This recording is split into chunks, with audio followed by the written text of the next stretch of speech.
sudah mengajukan gugatan perceraian terhadap Daus Mini atas nama Selfie.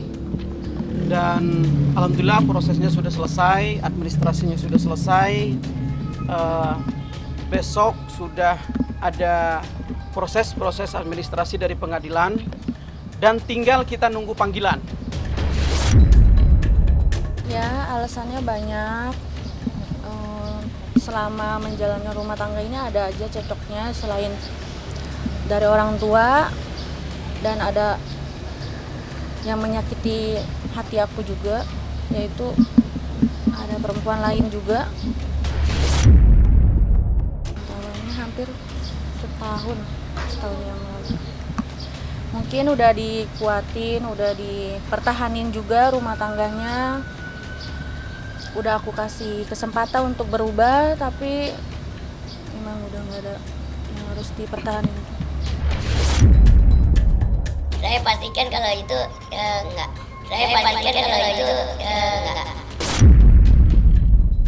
Sekarang gini, kalau bahasanya perselingkuhan, ya kan, wajar dong namanya cover boy, ya kan, digemarin banyak wanita yang gimana gitu kan. kan gitu ya Bang ya, namanya kan juga istilahnya kan anak PAUD, pasti kan gak jauh dari ya gadis-gadis yang pada gemes ya kan, yang pada noel pipinya kan gitu.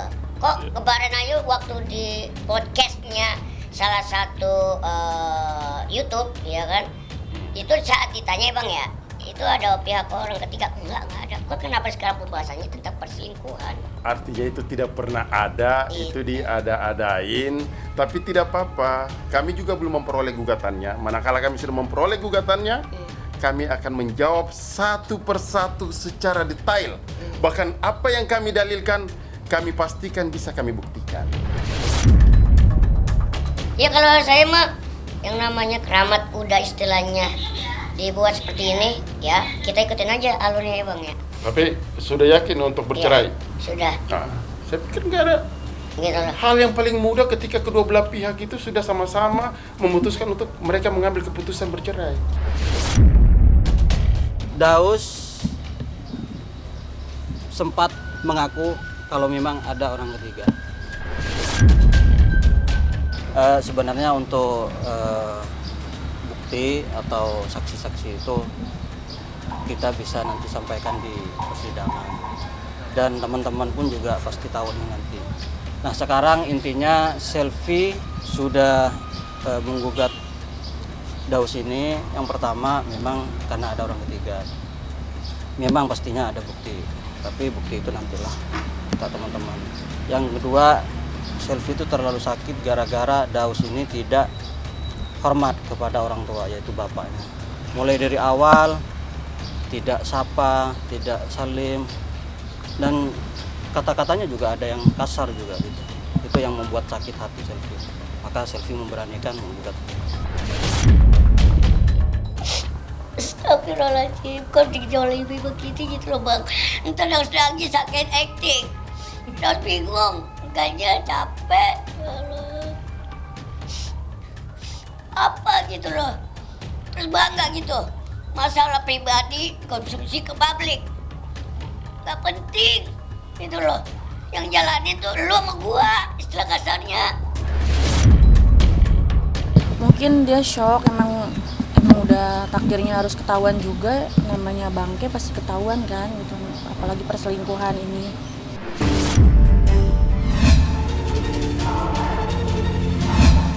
Bahwa sudah saatnya, saat yang tepat Om Dion menuntut, meminta hak-hak selama masa perkawinan dari 1986.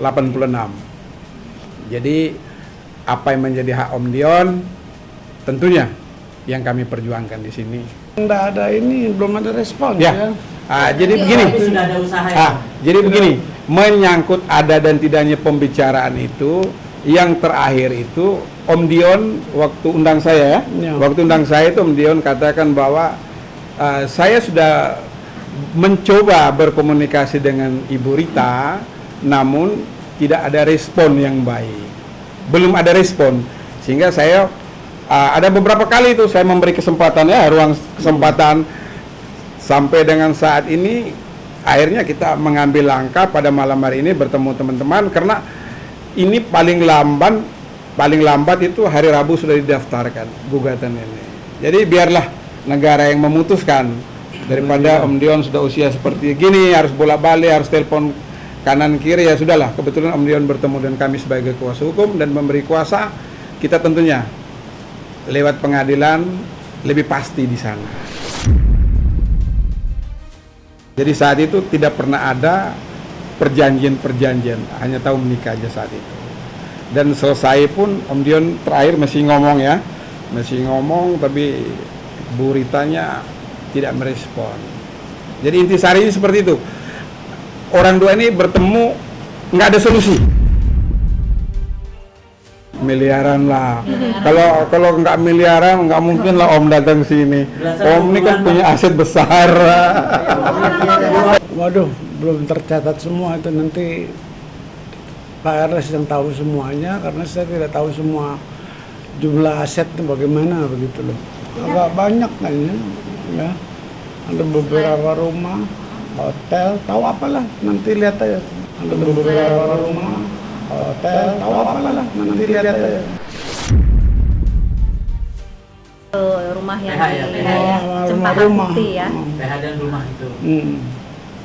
Ya semua usaha dia lah selama perkawinan. Ada beberapa harta selama perkawinan itu, ada rumah, ada aset dari usaha, tempat usaha itu yang sekian lama ini, bagaimanapun juga yang namanya suami istri masih dalam terikat perkawinan, tentunya itu harus dibicarakan bersama. Toh pada akhirnya kan mereka juga udah selesai. Niat baik itu ditunggu Om Dion sampai dengan kemarin itu tidak ada pembicaraan dari Ibu Rita, sehingga Om Dion dengan terpaksa datang ke kantor sini meminta saya sebagai kuasa hukum untuk mengurus seluruh aset-aset selama mereka bersama. Udah atas nama Ibu Rita. Udah atas nama Bu Rita. Iya, dia berusaha sendiri, tapi masih tetap istri saya soalnya belum cerai. Kalau secara keseluruhan sudah ada dalam bayang kami ya, namun itu kan akan dibagi dua semua itu. Pastilah dibagi dua semua itu, aset segala macam itu diperhitungkan semua di pengadilan nanti, biarlah hakim yang memutuskan nanti ya. Itu mungkin di tahap berikutnya setelah kita mendaftar gugatan hari Rabu itu pasti kita beritakan juga kepada teman-teman apa-apa semua ya. Rilisnya tuh kami pasti berikan. Harapan saya Ibu Rita, Om Dion di usia yang tidak muda lagi, marilah kita menundukkan kepala, tidak usah berbesar hati, tidak usah keras hati ya, tidak usah keras hati, yang hak menjadi hak, yang batil menjadi batil. Itu saja harapan saya sebagai kuasa hukum. Harapan saya Ibu Rita, Om Dion di usia yang tidak muda lagi, marilah kita menundukkan kepala, tidak usah berbesar hati, tidak usah keras hati ya, tidak usah keras hati, yang hak menjadi hak, yang batil menjadi batil. Itu saja harapan saya sebagai kuasa hukum.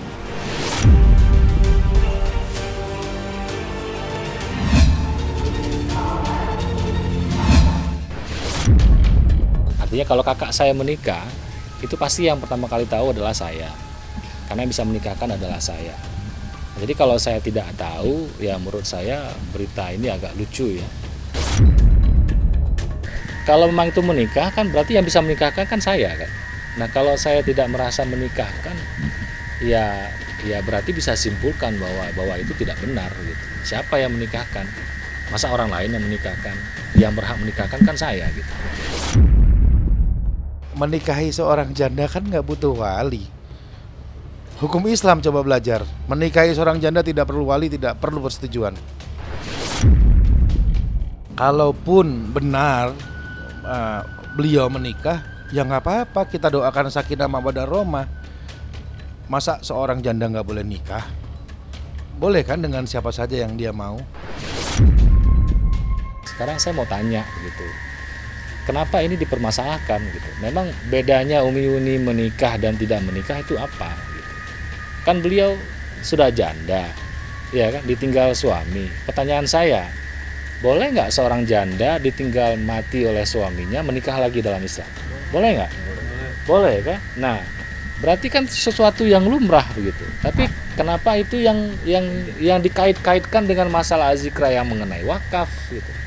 Berarti ini kan masalah yayasan, ini masalah pribadi gitu. Kenapa ini yang menjadi apa ya? Seolah-olah menjadi ada kaitan yang menurut saya nggak ada kaitannya sekali gitu. Malah mau saya sampaikan bedanya beliau nikah lagi, kenapa, dan kalau tidak menikah lagi kenapa, itu hak pribadi begitu. Yang laki-laki saya kenal, ini namanya Agam. Yang perempuan? Buktinya dari mana dia Umi Yuni? Bisa dibuktikan nggak di foto ini perempuan ini Umi Yuni? Oh, pakai masker, pakai kacamata. Ya, baju, jilbab, mata, alis sama. Tapi untuk foto ini sebaiknya dibuktikan di forensik ya, karena biasanya akan dibilang editan. Nah, jadi nanti silahkan yang ngerti IT, yang ngerti fotografi itu bisa membuktikan ini asli atau palsu. Abang Agam itu terus terang sama kami masih ada hubungan saudara ya. Kita sama-sama dari Aceh ya. Dan beliau juga murid dari ayah saya ya. Dan beliau sangat takzim dengan ayah saya dan sangat takzim dengan Ustadz Arifin, bahkan mungkin termasuk sahabat dekatnya Ustadz Arifin Ilham. Kalau dia bilang Agam itu masih sepupu, ada garis darahnya, silahkan dibuktikan. Yang pasti kami juga bisa buktikan bahwa dia sudah diusir oleh Ustadz Arifin dan dipesankan oleh Ustadz Arifin bahwa hati-hati dengan orang ini, kalau saya meninggal jangan sampai dia masuk merusak dari dalam. Kalau sekarang alasannya dia sepupu dan apalagi dikatakan dia muridnya Ustadz Arifin sering membahas Asyikra, saya bantah bukan dan tidak, dan itu dusta. Agam tidak dan bukan muridnya Ustadz Arifin Ilham. Agam tidak pernah membantu membahas Asyikra, bahkan jelas diusir oleh Ustadz Arifin.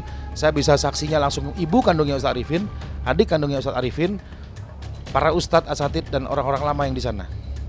Justru Agam inilah sejak dia hadir, Asyikra jadi berantakan. Saya sebagai keluarga tidak yakin dengan keadaan itu, dan saya bisa katakan bahwa itu tidak benar. Kalau dibilang itu murid Ustadz Arifin dan kerap membahas Asyikra, tolong dibuktikan jejak digitalnya, dibuktikan, datangkan saksi-saksinya. Karena Agam ini bukan murid Ustadz Arifin. Pria itu namanya Agam, pengawas di yayasan itu, dan itu orang yang tidak disukai oleh Ustadz Arifin. Ada banyak saksi, mama, adiknya Ustadz, terus Laskar, orang-orang lama ya. Agam ini pernah diusir oleh Ustadz Arifin karena satu masalah. Dan Ustadz sebelum meninggal pernah pesan, hati-hati dengan orang ini, kalau saya sampai nggak ada, jangan sampai dia masuk ke dalam Asyikra dan merusak dari dalam. Apa yang menjadi wasiat Ustadz Arifin hari ini terjadi.